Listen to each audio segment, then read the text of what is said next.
1995 से 2014 के बीच में कितने ही न्यूक्लियर साइंटिस्ट की अननेचुरल डेथ, उनकी जांच का ना होना, उन्हें आत्महत्या बताना काफ़ी समय से ये एक बहस का विषय बना हुआ है।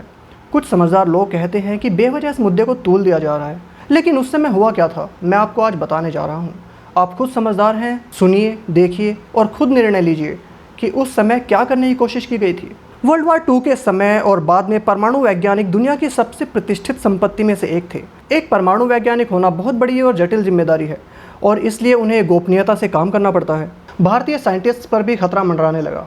डॉक्टर होमी जहांगीर भाभा, जिन्हें भारतीय न्यूक्लियर विज्ञान का जनक भी कहा जाता है, वो एयर इंडिया फ्लाइट नंबर 101 पर एक यात्री थे जो 24 जनवरी 1966 की मॉन्ट ब्लॉक में दुर्घटनाग्रस्त हो गई थी, जिसमें 117 यात्रियों और चालक दल समेत सभी की मौत हो गई थी। दुर्घटना की जांचकर्ताओं ने उड़ान डेक और वायु यातायात नियंत्रकों के बीच खराब संचार को दुर्घटना के लिए जिम्मेदार ठहराया। डॉक्टर भाभा की मृत्यु रहस्यमयी और गैर जांच की परिस्थितियों में भारत के दूसरे प्रधानमंत्री लाल बहादुर शास्त्री की मृत्यु के 13 दिन बाद हुई थी। तत्कालीन प्रधानमंत्री ने चीन के 1964 के परमाणु परीक्षणों से परेशान होकर भाभा से पूछा था कि क्या भारतीय वैज्ञानिक एक भूमिगत परीक्षण का प्रबंध कर सकते हैं।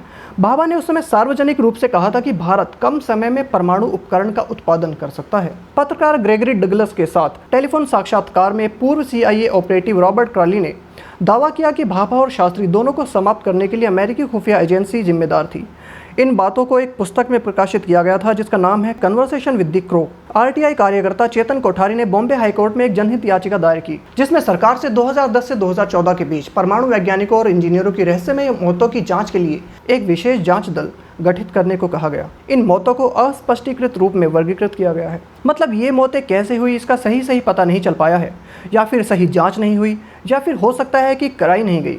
2013 में भारत के परमाणु संचालित पनडुब्बी INS अरिहंत की जिम्मेदारी जिन्हें सौंपी गई थी, उनमें से 2 KK जोशी और अभी शिवम मुख्य इंजीनियरों को श्रमिक द्वारा रेलवे पटरियों पर मृत पड़ा पाया गया था। हालांकि उन पर से ट्रेन गुजरने से पहले ही उन्हें देख लिया गया था, लेकिन उनकी मृत्यु पहले ही हो चुकी थी।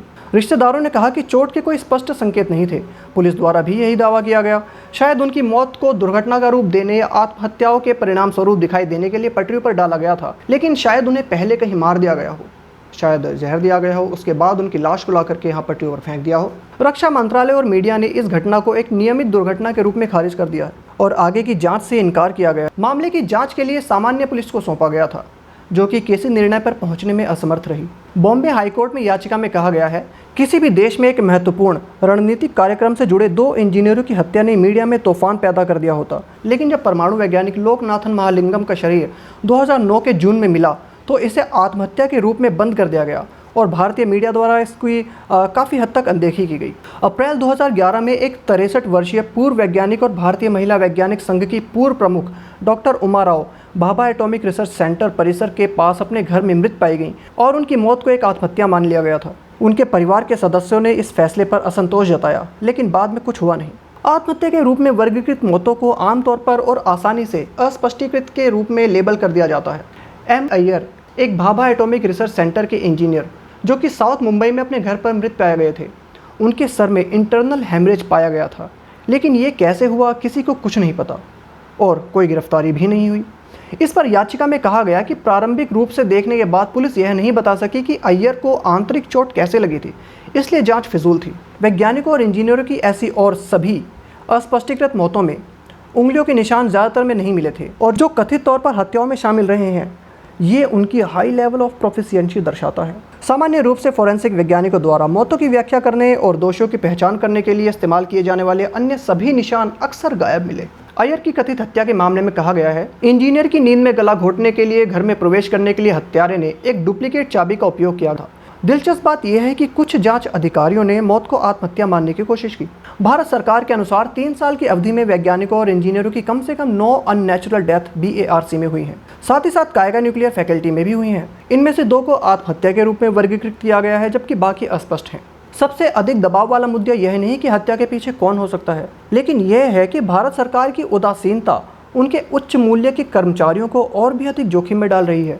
ये वैज्ञानिक जो भारत के परमाणु कार्यक्रमों के विकास के लिए महत्वपूर्ण है, चाहे ऊर्जा या सुरक्षा के लिए, उन साइंटिस्ट्स को बिल्कुल भी सुरक्षा नहीं दी गई। ऐसे सेंसिटिव प्रोग्राम्स में शामिल लोगों की सुरक्षा ना होना काफ़ी आश्चर्य की बात है।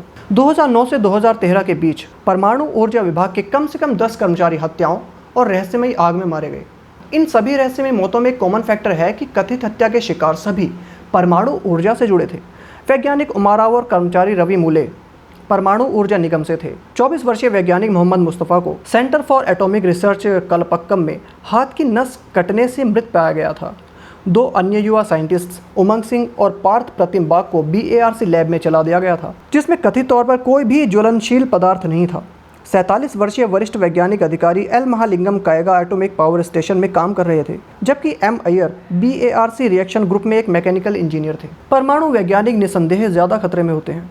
एक अन्य RTI प्रश्न के उत्तर में BARC ने कहा कि 1995 से 2014 के दौरान भारत के 19 परमाणु ऊर्जा केंद्रों में 2600 लोगों की जान चली गई। दिलचस्प बात यह है कि 15 साल की अवधि के भीतर इंडियन स्पेस रिसर्च ऑर्गेनाइजेशन में 684 कर्मियों की मौत हुई, जो कि 45 मौतें सालाना की दर से हैं। कॉन्स्पिरेसी थ्योरिस्ट्स ने CIA से लेकर पाकिस्तान के ISI तक सभी को इन रहस्यमय मौतों के पीछे होने का संकेत दिया है।